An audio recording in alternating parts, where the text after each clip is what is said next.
This is episode 4 of Beyond the Feed, a space where creators come and share their journey, how they got started, the ups and downs, where they're going, and everything in between. Today we have Annie Jorgensen, who is a New York City-based lifestyle creator, sharing everything from home decor to wellness to fashion and even a little bit of dating here and there. So let's do this. You did a best of 2024 party. I sure did. Where everyone dressed up in different outfits. Yep. It went crazy viral. What was the inspiration for that? Like, how did that start?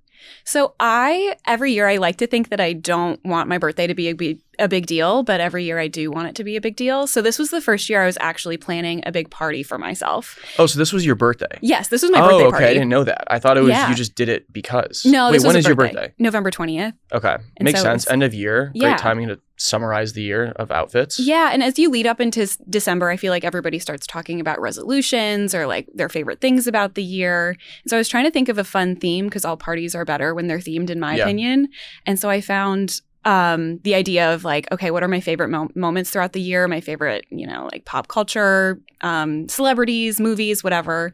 So I just kind of put it out in the universe and my friends were all excited about it. And then one of my best friends flew up from Arkansas and she came dressed as Martha Stewart. And literally the day before we ran into Martha Stewart on the sidewalk. So I think it was fate. Was she in costume at the time? Unfortunately, no. But we were walking in as Martha Stewart was walking out of the door. And I was like, oh my God, it's Martha Stewart. And Katie thought I was talking about her because all I'd been doing was calling her Martha the whole day. Crazy. No, it was her. So this was all friends? These were all friends, okay. Yeah. And Raygun had some pretty good moves. Is she a dancer by trade or like that was for the bit? That's my friend Sydney. She will go 110% to whatever you want her to do or whatever she wants to do. And so I actually ordered that costume for her on Amazon. She came 45 minutes out of the way to pick it up in my apartment. You were the director. Well, she needed help with her inspiration and then she was out of town. And so I ordered it to my apartment. Were you assigning outfits? She was the only one that I helped come up with hers. Everyone else was original. Yeah. Or they were texting me saying like, hey, is anybody coming dressed as this? And you were, what was your outfit again? I was Sabrina Carpenter, obviously. Okay. Yeah. Classic. Yeah. So who do you think internally, who won the costume competition? Like did you guys vote? We didn't vote. Maybe next year that would be a good If you had to say who was like the best character from like costume to like mannerisms, who was the winner? I really do think that Raygun won that one. She knew that entire dance routine. Like she could perform the entire thing. It was incredible. Yeah, it was. When I watched it, I'm like, this stood out right away. Yeah. It was pretty great. Okay. Obviously you've created a lot more than just one viral 2024 party clip. How would you like introduce yourself as a creator? How would you explain what you do to all the listeners? Yeah, so I say easily put is that I'm a lifestyle creator. And right now what I'm focusing on is more wellness, which leads into beauty. So wellness, fitness, home, and then fashion and beauty. Okay. And let's unpack that a little more. How did you get into being a lifestyle creator? Like, did you start, because you've been a creator a while, were you like, this is what I want to do? Or did you have more of a niche when you began? And now you're kind of going more into this like broader lifestyle. Like, let's go back to the beginning of like, what was like the first video you made and like, what was the goal of that? Oh my gosh, I can't even remember what my first video was. So the reason I started posting on Instagram is because I grew up competing in pageants. Okay. And so a big part of that is to post on the internet pictures of what you're doing, the community service events you're going to. There might be sponsors of the organization that deserve recognition. And so I was doing the work as an influencer even at, 15, 16, 17 years old without realizing that this could be a career. And so I just really enjoyed meeting with sponsors and working with different brands or organizations throughout, local media and like local towns, and then sharing their story to social media. And when I went to college, I went to school for broadcast journalism. And so I really honed my skills in photography, videography, and storytelling through school. And then quickly, as many people do, I graduated and thought to myself, this is not what I wanted to do. Yeah. I graduated and a few weeks after became Miss Georgia through the Miss America organization. So I was in and out of local news stations for that entire year. Very quickly realized I didn't want to be a local reporter. And so I thought, okay, what do I love about broadcast reporting? What do I like about what I'm doing as Miss Georgia? How can I combine them into some kind of perfect cocktail to become a career? And that's kind of how I fell into influencer marketing. I actually started working in the industry on the brand side. So I moved to New York and was hired by a PR firm. So I learned all about the influencer marketing agency from the brand perspective, knowing how to negotiate contracts and what, even rates were and how it works for micro creators all the way up to celebrity influencers. So I learned a lot about the back end before I ever took the leap to do it on my own. But all the while, I was having so much fun just posting about my life, what I enjoy doing. And I think that's where niches are really big and I think right now really trendy for creators because it's a great way to break through the noise of the social landscape. But for me, the reason I started posting at all is because I was posting what I like and what I was doing. And so I like to keep that my brand. I want myself to be my brand. So as my interests grow and evolve, so does my content. So instead of like going to work for a newsroom broadcasting and telling stories about other people's lives or things, you're like, I'm just going to kind of share my story in the same way. Yeah. So you said you loved, like, what do you love about broadcasting and journalism that, like, it sounds like that process is just like, that's what you do. Yeah. And now you're like doing that for yourself. What do you love about that? I just think that people are so interesting.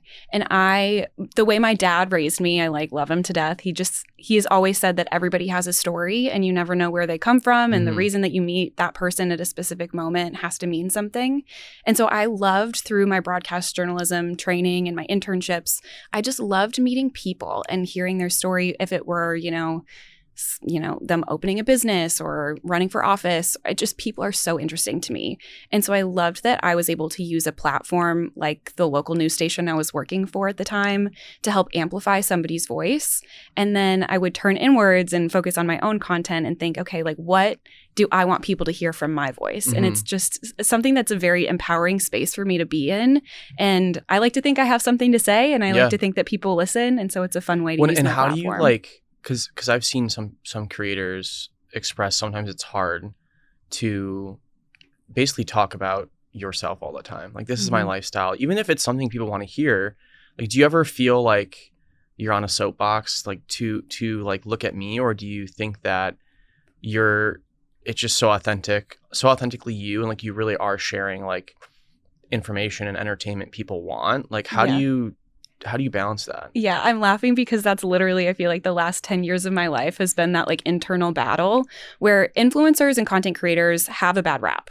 People think that we are superficial, that we're vapid and shallow and all about ourselves, which I've met some that is absolutely true. Right. But I just think that inherently the position that we are put in is we're filming content, videos, photos of ourselves to then post ourselves to then amplify ourselves. So it can feel very selfish, but it's not.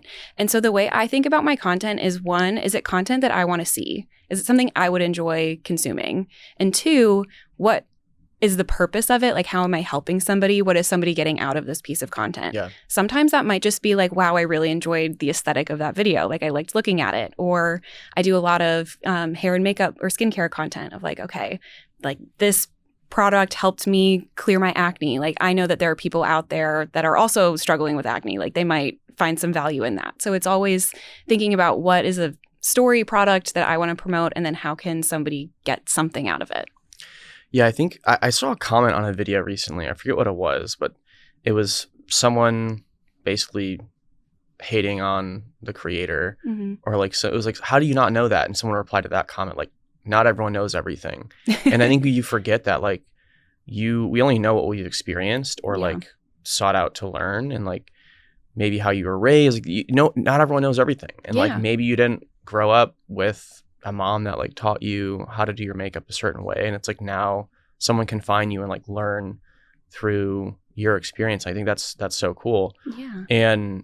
But I can relate. Like, I've been a photographer for 10 years and I was like, it took me like 7 or 8 years to even start sharing my photos. Yeah. And then recently now I've started making videos, and sometimes I feel like, oh, this is weird. Like I'm like, oh, look at me. Like, I'm so cool. Like I'm very creative. And like that was in my head for so long, and that prevented me from making videos, but it's been the opposite of that. So many people friends or friends of friends be like, oh, this is really cool. Like, I didn't realize you do that type of photography, or like, Yeah. this has inspired me to do, like, I want to get a camera now. Like, there's so much good that comes out of it. Yeah. Especially if you share your authentic story. Definitely. It's really scary to be vulnerable. And I think posting anything on the internet is a very vulnerable thing to do.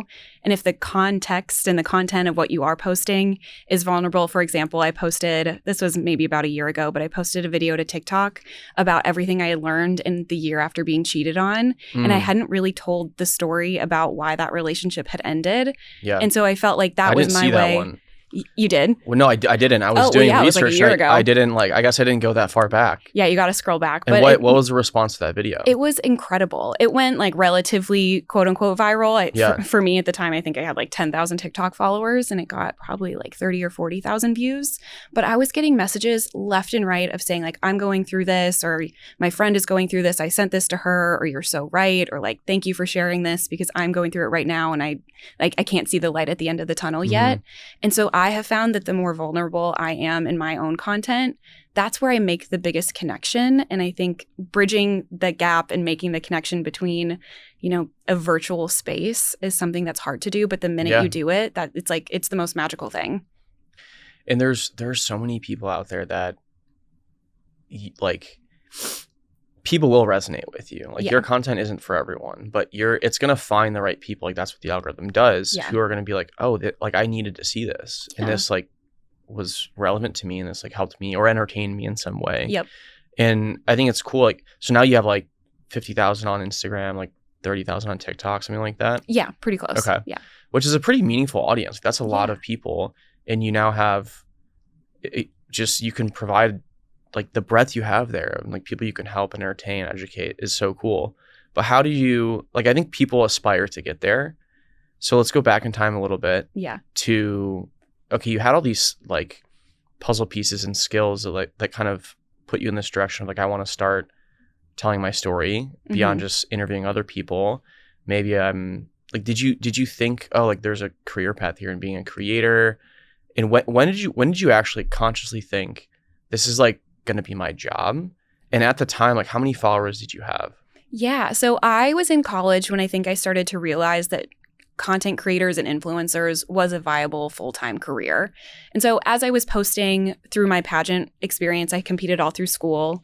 I was posting with the goal of growing my channel. Okay. It wasn't necessarily to grow it to graduate college for that to be my full-time job, but I just wanted that challenge, and it was fun for me, and it was a fun goal to work towards as I was working through school. And then once I was in the influencer marketing space professionally on the brand PR side, I think I had some preconceived notion that you had to have hundreds of thousands of followers to even make baseline income to be able to do it full time. And in that position, I learned that that's simply not the case. There are so many different streams of income. There are so many different types of ways that brands activate creators and reasons that they want to work with smaller creators versus larger creators. And so after about 3.5 years working on the brand side, I kind of came up for air and I was like, okay, we're contracting creators who have either fewer followers than I do or less engagement. Like, I think I could do this. And then transparently— You started doing the math. You're like, wait, why am I not doing this? And then I was like, hold on. If I'm working this amount of hours to pay this influencer more than I get paid in a month, like, what am I doing here? Yeah. And so I had a really bad, probably month of work. I was working 14-hour days. I was overstaffed on accounts. I wasn't getting paid enough for all of this work. Like, you don't make money in fashion PR at all. You don't get in it for money. And so I just like came up for air, and it was Valentine's Day, and I just woke up and I quit my job kind of on a whim. Nice. I had been thinking about it, and I had money saved. And I can get into this whole thought process too, but I was like, it's Valentine's Day. I want to show myself some love, and I'm not having fun in my job right now, and I'm not enjoying life. I feel very chained to my desk. I was working from home full time, so I was like never leaving my apartment. Yeah. And I quit my job, and then I called my mom afterwards, and I was like, you are going to have to tell me that this is going to be okay, because this is what I just did. And she was like, we'll figure it out. You'll be okay. And I am. Yeah, I had a similar experience quitting my job, not to be a creator, but to be an entrepreneur. And you have to chase that like gut feeling that this is like the right lifestyle, and like there's way more upside. Like, I'm betting on myself. I'm going to figure this out. And I don't know exactly how I'm going to succeed or Yeah. like where the money is going to come from, but like I'm going to get there. Yeah. That's like looking back what I subconsciously thought. I didn't like tell myself that 3 years ago when I quit my job, but I think that's what was kind of like programmed in my brain. Yeah. What was your, like, how did you feel like the next week when you're like, okay, crap, like I have no job now? Well, like I said, I kind of quit on a whim. And so I had my 2 weeks of my 2 weeks notice. And initially when I quit, I thought about looking for other jobs in the same industry just to try and make a little bit more money or at least have some sort of work-life balance. And then within that 2 weeks, I started looking at everything and I had money saved and put away. And I took a step back and I was like, okay, this is my time to try. I won't have any other opportunity. I'm my only responsibility. And I have enough money that if I don't make a single dollar in the next 5 weeks, I'll be okay. Right. And so I gave myself a month and I was like, put everything I have into it. And if I don't make a single dollar or don't have any progress, like then I'll start applying for jobs. That's a tight time frame. It was tight. Okay, so what happened in those 5 weeks? I kid you not, the first day after I had put in my 2 weeks notice, so I was still working full time. Yeah. I put in my 2 weeks notice. I got a message on LinkedIn from a local literacy program in New York that was looking for support on social media. And so at the same time, I was quitting my job, not just to be a content creator full time, right, but I also do influencer marketing strategy for brands on a freelance basis. And so this was my first inbound opportunity to work that freelance muscle. And so I learned a lot by working with this literacy program. They were two amazing women. They're doing amazing work to help children throughout New York City. And it was a fulfilling way for me to dive into that side. And they didn't know anything about social media. So everything I had to share with them, they were like sponges. They were soaking up everything, taking all of my advice, which of course made me feel like $1 million. It made me feel like the smartest person in the room. But it was really the day after. Yeah, it's cool to feel like the expert. Yeah. But it was the day after I put in my 2 weeks notice that I don't know if you believe in God or the universe or what, but I think it was my moment that I was told that I was put on the right path. Yeah. So that's awesome. I think it is definitely a sign that there's a reason that happened the next day. Yeah. So when it comes to monetization, like I like to ask creators their stance on how to monetize, especially like earlier on. Yeah. I've seen that there's two ways to make money as a creator. One is by like selling your services, which is like, it sounds like what you're doing with like selling your expertise in strategy to help other businesses create more content and kind of tell their story through social media. The other is selling the attention you create, like which is your typical like brand deals and things like that. How do you make money? Like, how did you make money in the beginning? Was it more like selling your services to clients? Were you already seeing brand deals come in? Like, because I think the hardest part is starting, you know, like if you quit your job to become a creator or you're looking to do that, how can you transition? Do you think selling like services is a good way to kind of bridge the gap, or like, how did that work out for you? I would say if you're an aspiring creator or entrepreneur at all, I think it's really important to have multiple streams of income. And for me, before I even put in my 2 weeks before I quit my job, I was working with brand deals, and I had brand deals on my own. They were few and far between, but I started to work that network. How many followers? People love numbers. How many followers did you have at the time? I think if I remember right, I had about somewhere between like 35,000 and 40,000 on Instagram. On Instagram. And then TikTok, I probably had like So how long ago was this? This was almost 2 years ago. Okay. Got it. Yeah. So that's a pretty solid audience. Yeah. So I had gained a little bit of a following through my experience in pageantry. And then I was also cast on a reality dating show on Fox that was called Joe Millionaire. And it aired in 2022. Yeah. Nobody watched it. But I had the time of my life. It was Fox's version of The Bachelor. There were 2 different bachelors on the show. Was Joe a millionaire? Or was that? So that was the whole thing. So when I was cast for the show, this is interesting. I was signed the contract for a show called Love for Real. Okay. And then we showed up, and maybe like the second or third day of filming, they were like, just kidding, like you're on Joe Millionaire, surprise. Because the whole twist is there were 2 bachelors, one was rich, one wasn't. We had to decide if we were there for love or for money, but we didn't know which one was which. Interesting. It was so interesting because throughout the entire casting process, they told us that this was a show for like really successful professionals who've put their all into their careers and now they're looking to, Right. prioritize their relationships and their love lives. Sounds very New York. Super New York, which was interesting because it was mostly like middle America people, Okay. which is great. I'm from the Midwest. No hate. No shade. We love the Midwest. We love the Midwest.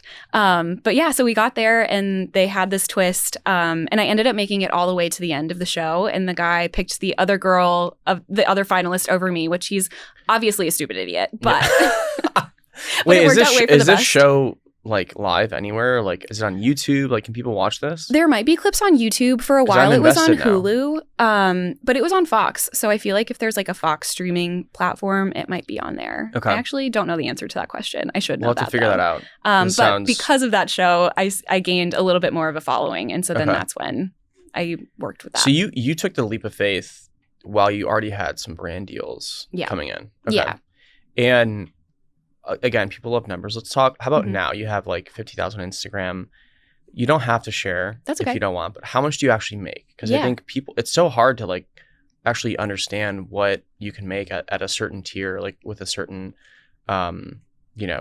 size audience. Yeah. So I have a lot of like preface before I answer that question Okay. because I do think it's really important. Yeah. And I think especially as women, like we don't talk enough about what we make and how it works and everything. I have about 60,000 followers on Instagram right now, and I'm right at, I think, 25,000 on TikTok. Okay.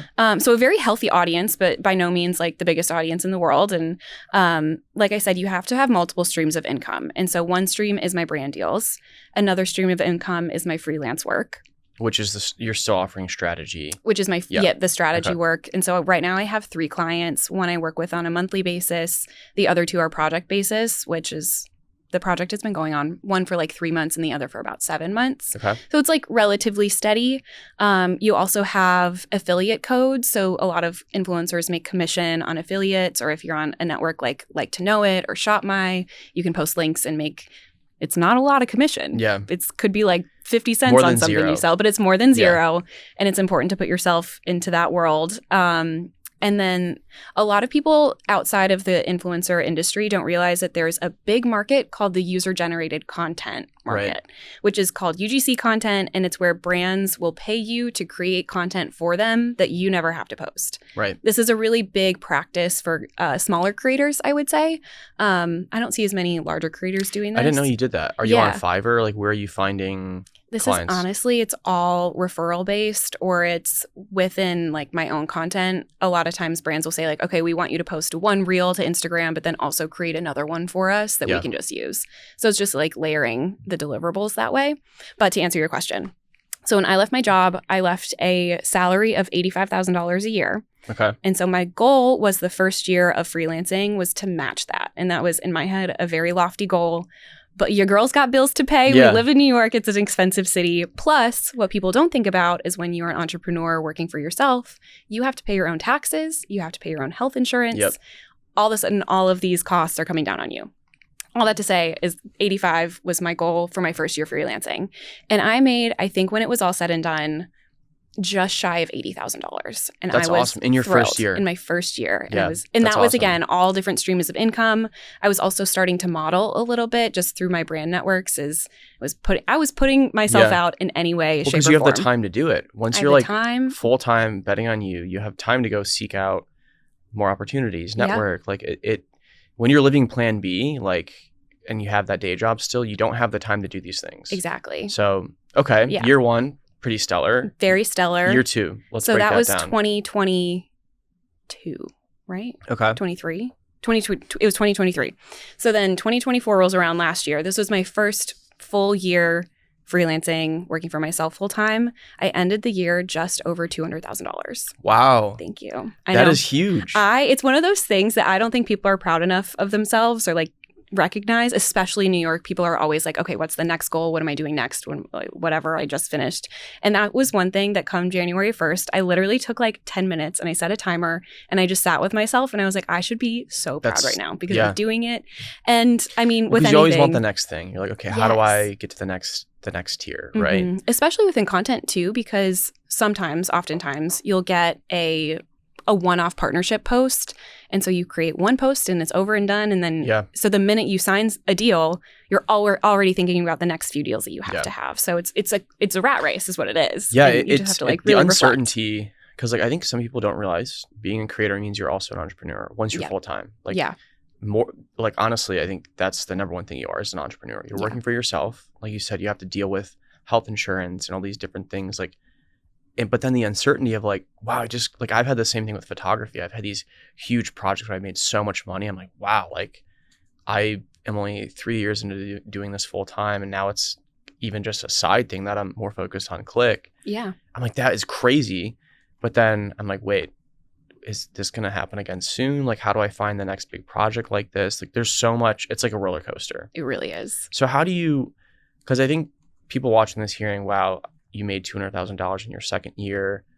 There's people out there that think that's like luck or there's haters. Not. There's haters, right? Yeah. How hard is it? Like, how hard do you work? How much, like how many hours a week? Like if you were to just break down like your like weekly lifestyle to get there. Cause like I know it's a lot of work and other creators know it's a lot of work, but not everyone does. So how would you explain that? No. And I think what you said hit the nail on the head is that when you're an entrepreneur, you do everything. That you are your own accounting department. So every time, I was the one sending the invoices. I was the one doing my budgeting. I'm the one figuring out my taxes. And I think it's important context too for anybody listening to hear is that if you work for yourself, especially living in New York, I save 50% of everything I make for taxes. I don't touch it. I put it in a bank account, assuming that it's going to go to taxes. So then I'm left with half of whatever is coming in, right? And so it's kind of stressful about it all.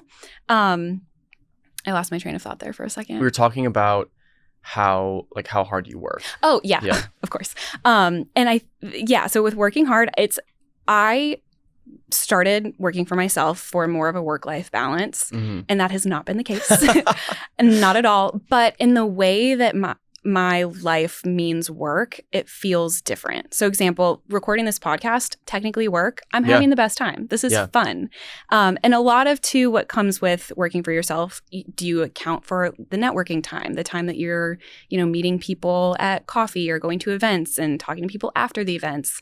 It's not just shooting the content, it's editing the content. And then the community management, you have to respond to DMs and comments where anybody else from the outside looking in looks like I'm just playing on my phone, but I'm working, right? Like I'm conversing, I'm chatting, I'm doing all the things. All these little details. Yep. Like you have to do it all or it doesn't work. Yeah. And so I, especially within the first, I would say 6 or 7 months of freelancing, which for the record, I was not profitable until 7 months in. I would ask anybody to coffee that would respond to my emails. I was always out and about. I probably work, I don't know, I don't even know how to quantify it, but probably 80 to 100 hours a week. I never have a day off, quote unquote, because I'm always creating. You're always, it's always on your mind. Yeah. I've dealt with the same thing. Like when you have a day job, when you're working for a company and you go to an event that's scheduled, that's required, you're like in your head, like this is work, But then when you're working for yourself, like I'm going to an event tonight, it doesn't feel like work for some reason. No. But it is. Like you're kind of mentally clocked in for 12 hours all of a sudden. Yeah. And it sometimes doesn't feel like work, which is great because it is fun. Yeah. Like shooting this and going to an event and meeting people for coffee and talking about creativity like that's a great time, but it still is work. Yeah. And it just adds up fast, especially when you're always shooting. Like when we just met for coffee and I see you walk up immediately had to capture a video of that build. Like it's always on, you know? But I think that also means that you or I'm doing the right thing is if the work I'm doing doesn't feel like work. I'm doing it because I want to and I enjoy it and it's fun and it's a challenge. And so I'm always happy to do it. I would rather work 120 hours a week doing what I'm doing now rather than go back to whatever I was doing before. Yeah. Well, usually they say when you leave your 9 to 5 to work for yourself, you end up working 24/7. Totally. And I think that's why it's important to do something you love. Because why would you do something you didn't love if you're working for yourself? Right. But that's why it's sustainable for some people. So do you feel, because some people burn out.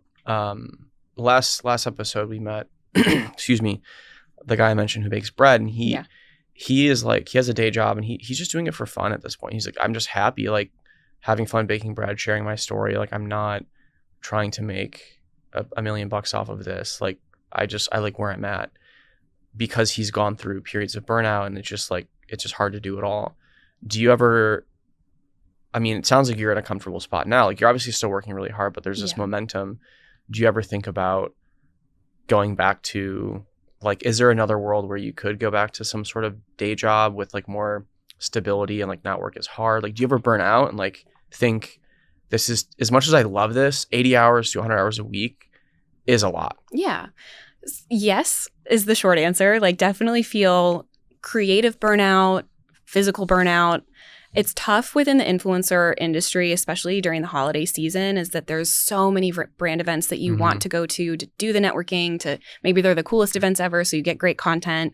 And then as it's that crazy period of time through Thanksgiving, through the holidays, then all of a sudden it comes to a screeching halt because brands aren't spending money on their marketing dollars are all gone, or they're planning for the next year. You're saying like right now? Yeah. Like after the holidays? Yeah. Or during the actual holidays when nobody's open and nothing, you're not getting pitched, you're not working really. It's important to remember, if you're an entrepreneur in this industry, you don't have paid time off. You don't have vacation days. If you don't work, then you don't get paid. Yeah. And so when entire agencies are closed, and I think this might be unique to the influencer PR world, but they're closed typically between Christmas and New Year's, which is usually around like 2 weeks.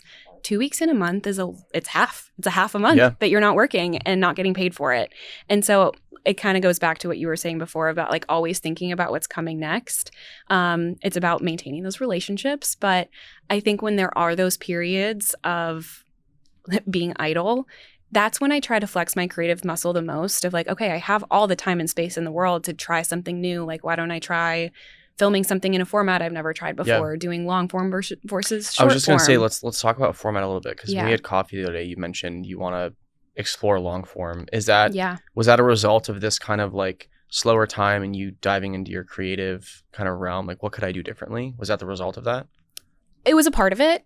I think a lot about when I started creating content, and I was going to mention this before too, is that if you're out there and listening and you want to become a content creator, if you want to do it because you can make a lot of money doing it, then you're not going to succeed. You have to have a purpose, and like you have to say, like, this is what I want to share with my voice, and this is the type of content I want to do it because I enjoy it, and because I have something to say. And if that's your motivation, then I think that's where that success can be exponential. So for me, I've just been in the Instagram and dabbling into TikTok so much, and I just think that the industry itself is so crowded in a good way. The more the merrier. Come on, come one and all if you're a creator. But I just was thinking a lot about what I wanted to say and what I wanted to use my voice. And I just don't think the things that I want to say can fit into short form content that much. And I'm very long-winded. Yeah, I just have more to share. And it's a new challenge. My entire life, I've always dreamed of having a talk show. So I think having like a vlogcast type YouTube show would be my way of creating my own talk show, making my own dream job. And so it's just like that natural next progression in my career. And what is preventing you? Like, why didn't you do that last year? Is it just too much work to create? Is long form that much harder to create? Like, is it like, why haven't you done that yet? Just the idea didn't hit you, or is it the amount of effort? Yeah. Well, when I had first started, like January 2024, I didn't have a steady stream of income. I was still grinding for every single deal that I got. It was all, I literally felt like I was running on a treadmill, like not working so hard, but not getting anywhere. Right. And I would say maybe 6 months in, I started to get that momentum where I wasn't like, okay, am I going to be able to afford rent this month? It was, okay, I'm set for a while. Right. So that gave me a little bit of room to breathe, to think creatively and how I wanted to expand. So I took the last 6 months of the year and really honed in on what I was good at. And then behind the scenes, I've been brainstorming. And honestly, too, when it comes to longer form content or any kind of content, I was trying to think of like, okay, what would I bring to the table that's different than what's already out there? And it took me a long time to kind of come to that realization of what that would be. And it was over the holidays that I even practiced. Like, I was thinking about doing vlog videos. And I filmed a few and I edited them together. And they're just something that didn't feel right about them. And then after the holidays or during the holidays, I took a step back and I was like, okay, why do I want to do this? Like, what's the goal Did you out share of these here? videos? No. This is like practice. These are just practice. And I was nervous to do it because it's nerve-wracking to do anything new. But I kept telling myself, like, okay, just practice and try it. And you don't have to post it anywhere if you don't like it. Mm-hmm. And then I took a step back and I really was thinking, like, okay, where's my differentiating voice? Because I do feel like I have one, and I wasn't seeing that reflected in the content that I produced at the time. And then after putting some thought to it, I kind of fell into this like vlogcast talk show energy. So I'm excited for it. I love the topic of practice. Like, how do you practice, and when do you go from, okay, like I've done enough practice, I need to like put something out there now and just see what the reaction is? Yeah, I think that can come at any time. You could film a practice video, end up loving it and posting it. Great, do it. I think the biggest thing when it comes to being a content creator is your biggest hurdle is yourself. Yeah. You got to get over the cringe of it. You got to get out of your own way. I mean, I actually coached some pageant contestants a few years ago as a side hustle while I was working. And even those girls would get so worried about posting about the things that they were doing. And I was like, look, if you're going to school with somebody and they're sharing your video with somebody else in your high school saying like, oh my God, look at what she is doing. That's probably a share. It's 2 extra views and that's all engagement. So just like embrace the cringe. And if you believe in what the content is that you're putting out, somebody else out there is gonna. And if they don't, then just keep it moving. Yeah. Try again. If everyone's gonna have haters. Yeah. You know, and the funny thing is the haters actually help you. They really do. They boost your engagement. But it can be, like, I haven't really dealt with this problem yet, but I know it can be hard when you have people that don't know you basically going and roasting you in the comments. What's like, can you think of like a really bad comment or like any sort of hate you received, and like how did you react to it? Literally so much. I feel like people on TikTok are so brutal. And then my friends actually ask me this a lot because my closest friends aren't creators. They may be like in the industry somewhere in the PR world, but most of my friends are, you know, executive assistants or they're lawyers or they're in corporate communications. Like they're very like corporate. Yeah. And they ask me all the time of like, how do you deal with that? Like that, how do you just like go about your day knowing somebody said the worst thing ever to you, probably in your DMs, because the comments are bad, but DMs are always worse. That makes sense. Yeah. And it's, I don't know. I think about the people in my life that I love the most, and I don't see or hear about any of them posting weird comments on other people's videos or rude comments.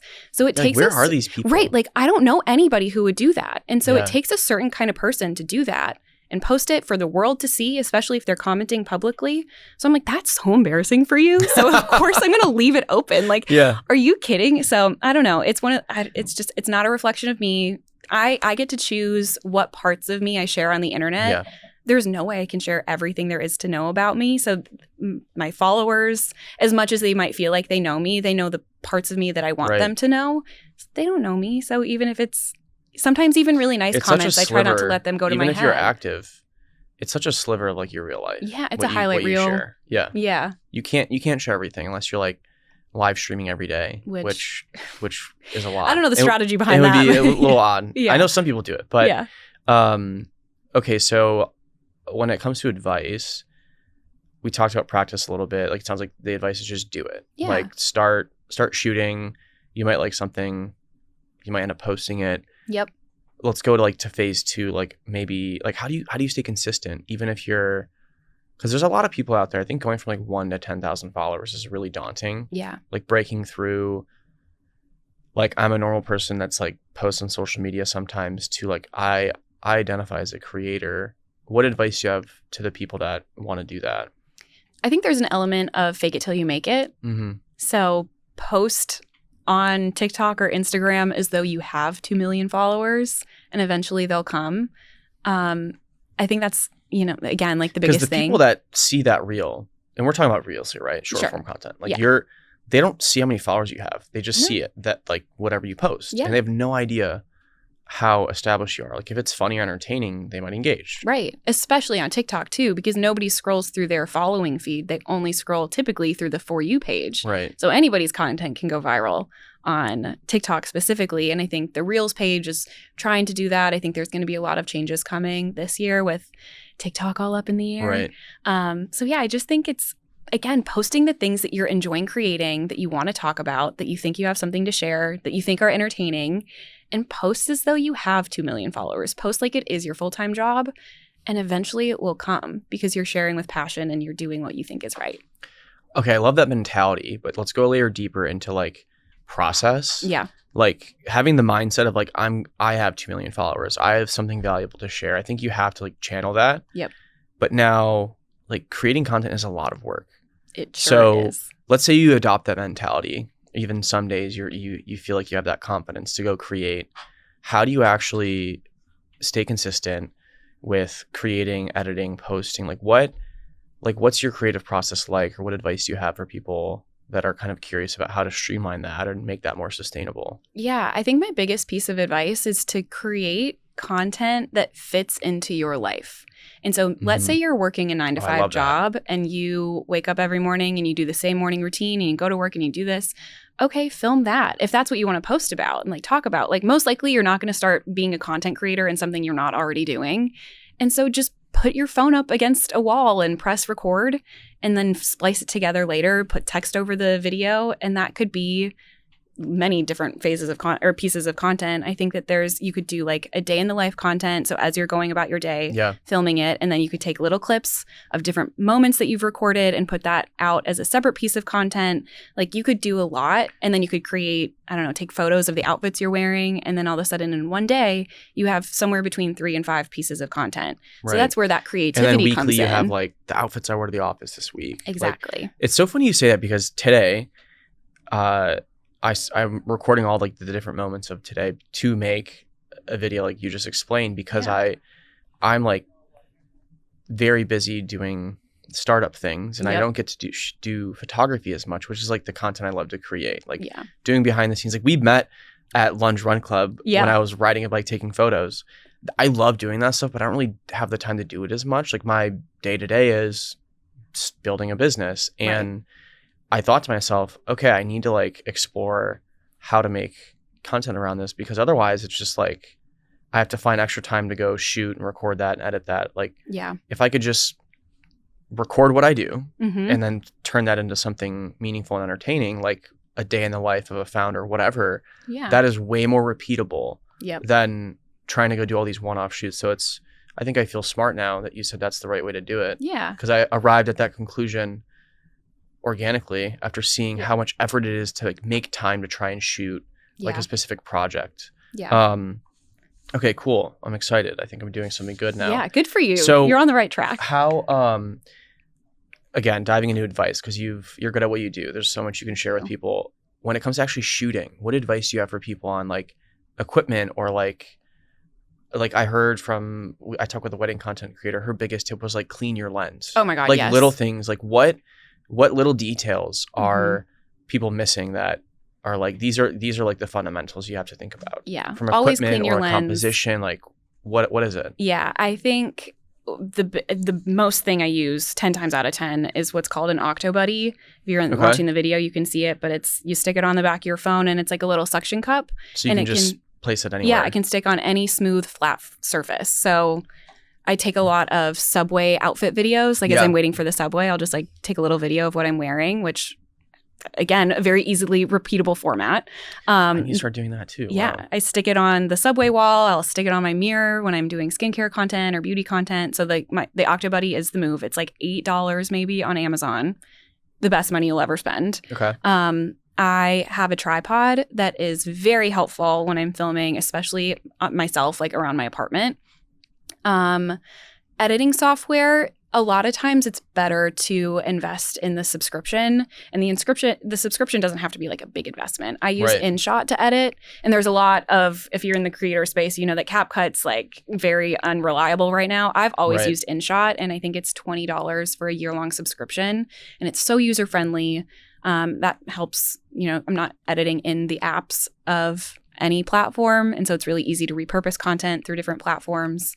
But if you're just getting started, like the biggest thing is just to shoot. So yeah, clean your lens, make sure that the focus is on whatever you want it to be focused on. If you're working with somebody to have them help you shoot the content, frame it up for them and say like, okay, I want my head to be at this point of the video. The rule of thirds is really important. So I would say put the grid on your photo app that you can see like the actual lines on your screen. Yeah, very simple composition tip. Yeah. Rule of thirds is a good starting point. Exactly. And like I said, just like start and practice. And the more you do, the more you'll get creative with it. So now I do a lot of like morning routine type style videos. And now I've gotten really creative with like the angles or maybe the transitions. But when I first started doing it, it was very cut and dry. I was just like, I'm doing this, then I'm doing that, then I'm doing this. And it still performed well. Cool. Got it. Now another total pivot. I want to dive into this. Do you think like living in New York, a lot of people romanticize that, but it's like, it's a complicated lifestyle. It can be exhausting. It's so expensive. Yep. Do you think you could do what you do living somewhere else? And like specifically like not in a big city, excuse me. I think absolutely. My content would look probably very different. I will say living in a city like New York, LA, even like Nashville or Austin, it's great because brands are activating here all the time. And so if you find yourself at an event, it's a great way to network and meet other creators that can help you, and you can learn from each other's mistakes or, you know, help each other grow. But I mean, there are probably millions of creators at this point that live anywhere and everywhere. You don't have to live in a big city to make it work, but depending on the style of content you have, I think living in New York for me has helped me do this full time. But now I feel confident enough that if I did want to up and move to somewhere, I would still be doing this full time. So it's not mandatory, but it's helpful to be in the thick of things where brands are, community, networking. Yeah. And like, I think there's just a lot of fun content opportunities in New York, just jumping on the subway, things like that. I mean, inherently a yellow cab is, for whatever reason, always grabs the attention of an audience. And so the fact I can step outside and there's probably 8 outside on my block, it's a very easy way to get a fashion moment, you know, photo. So it does make it fun. Okay, last question. Okay. You're building like a digital audience. Yep. But I imagine there's some element of like community to it as well. Like, have you ever experienced like a really like cool connection with someone that has like followed you and you've met in real life, or like you've met through a friend of a friend, or like do you feel like you have an audience or a community? I like to think that I have a community. I think I have a solid group of like OG followers that are always like, we chat with each other. We've never met in person, but I talk to them like we are friends, not just they know me, but like I know things about their lives too. But actually, and you've met them online. Yeah. Probably have never met them in person. But I actually had a moment earlier this week with one of my followers, again, one of my OG girls that she would always, you know, message and everything. But she had a professional headshot taken and she did not like it. She didn't like the lighting of it. Her hair, like the flyaways were going. And so she sent me the photo and she's like, I don't know if there's anything you can do to this, but like, can you please help me look better in this photo? So the edit was just bad. It was, and she looked beautiful in the photo. It was just not a good... She was not set up for success in this photo. So I just like for 5 minutes made some edits and I sent it back to her and she could not have been more grateful. And I was like, I'm happy to do it. She added me on Venmo and I was like, don't you for a second send me a single dollar. Like, no. I'm happy to do it. So that was just like a cool like friend moment that I built because of my audience. Another question going off of that. I thought we were done. Have you ever thought of selling digital products? I've thought about it. I don't know what differentiating I would bring into the space. So it's something that's always in the back of my mind. I'm an entrepreneur through and through. So I'm always thinking about like, what could be bigger and better and different streams of income. So never say never. I just don't have the inspiration for an idea right now. Got it. Cool. Well, I'll keep an eye out. For everybody listening, thank you for listening. Keep an eye out for Annie on YouTube coming soon. Yes. We have some long form coming soon. That's going to be your own talk show of sorts. Basically. So keep an eye out for that. And thank you for joining us. This was great. Yeah, thanks for having me. Of course.